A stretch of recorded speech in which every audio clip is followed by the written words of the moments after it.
Assalamualaikum warahmatullahi wabarakatuh. Selamat pagi dan apa kabar anandaku semua yang ada di rumah. Semoga tetap sehat dan tetap semangat belajar di rumah. Dalam situasi pandemi COVID-19 ini, Bapak himbau kepada anandaku semua yang ada di rumah untuk tetap jaga kesehatan dan tetap mematuhi protokol kesehatan, rajin cuci tangan, memakai masker, dan menjaga jarak atau social distancing. Untuk pertemuan kali ini, Bapak akan memberikan materi pembelajaran layanan bimbingan konseling berupa dampak pacaran di kalangan remaja. Adapun yang akan dibahas pada materi pembelajaran ini adalah: pertama, apa itu pacaran? Kedua, dampak negatif pacaran pada usia remaja. Untuk penjelasan selengkapnya, silakan simak video berikut ini. Apa sih pacaran itu? Soal pacaran di zaman sekarang tampaknya menjadi gejala umum di kalangan kaula muda. Barangkali fenomena ini sebagai akibat dari pengaruh kisah-kisah percintaan dalam roman, novel, film, dan syair lagu. Kalau ditinjau lebih jauh, sebenarnya pacaran menjadi bagian dari kultur barat dengan mensahkan adanya fase-fase hubungan heteroseksual seperti cinta monyet, kencan, pacaran, dan tunangan. Selama ini tampaknya belum ada pengertian baku tentang pacaran. Namun setidak-tidaknya di dalamnya akan ada suatu bentuk pergaulan antara laki-laki dan wanita tanpa nikah. Dampak negatif pacaran. Sudah banyak gambaran kehancuran moral akibat pacaran atau pergaulan bebas yang telah terjadi akibat sains dan peradaban modern atau westernisasi, dan juga dari pacaran itu sendiri memiliki dampak yang berbagai macam. Salah satunya dampak negatif dari pacaran. Berikut ini adalah beberapa dari dampak negatifnya, yaitu: 1. Mudah terjerumus ke persinahan. Tentang dampak negatif yang pertama ini tak perlu disangkal lagi. Tak terhitung lagi jumlah pemuda yang benar-benar terjerumus dalam persinahan yang diawali dari aktivitas pacaran. Kalau sudah bersinah, berarti ia telah melakukan dosa besar yang akan menyebabkan dampak-dampak buruk lainnya, baik yang dia rasakan di dunia maupun di akhirat. 2. Menurunkan tingkat keimanan. Orang yang pacaran cenderung meletakkan rasa cinta kepada kekasihnya di atas rasa cinta kepada Tuhan.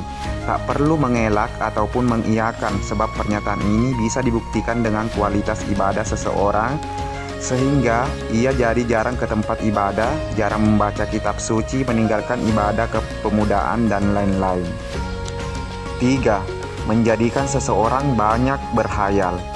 Orang yang sedang jatuh cinta atau pacaran seringkali teringat dengan orang yang dicintainya itu, lalu ia memikirkan sesuatu, berandai-andai setiap waktu tentang apa yang akan dilakukan nanti saat bertemu, tentang apa yang akan diberikan saat itu, tentang kata-kata yang akan diucapkan sebagai bumbu, dan masih banyak lagi. 4. Mengurangi produktivitas. Jika tidak pacaran, seorang siswa atau remaja tentunya bisa melakukan aktivitas lain yang lebih produktif, misal membuat ide kreatif, kegiatan olahraga, kegiatan akademik, dan lain-lain. Namun, seringkali produktivitasnya turun lantaran ia berpacaran. 5. Menjadikan hidup boros. Orang yang pacaran akan selalu berkorban untuk pacarnya.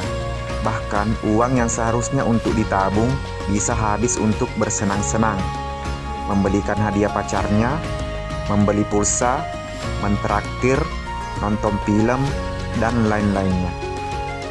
6. Konsentrasi terganggu. Akan melemahkan daya kreativitas dan menyulitkan konsentrasi, karena pikiran mereka hanya tertuju kepada pacarnya. Dan biasanya ini terjadi pada saat ketika guru sedang menerangkan pelajaran. Seseorang yang berpacaran biasanya relatif konsentrasinya kurang. 7. Terjadi perselisihan. Terjadinya pertengkaran dan pembunuhan hanya karena rebutan pacar.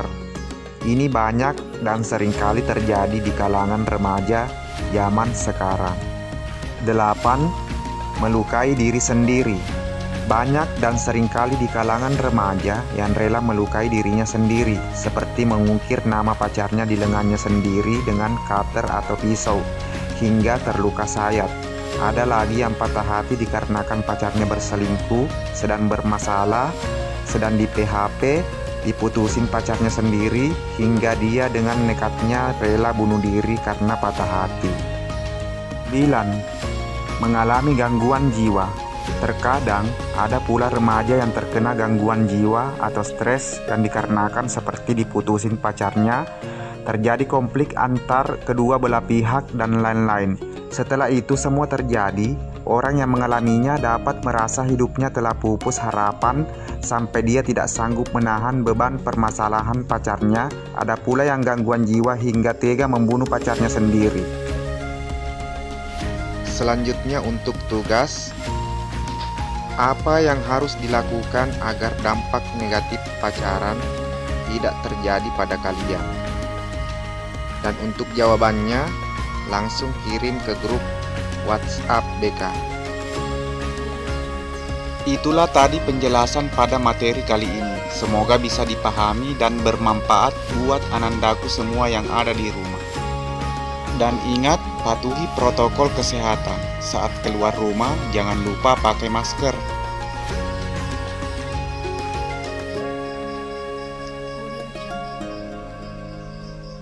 Sekian, Assalamualaikum warahmatullahi wabarakatuh.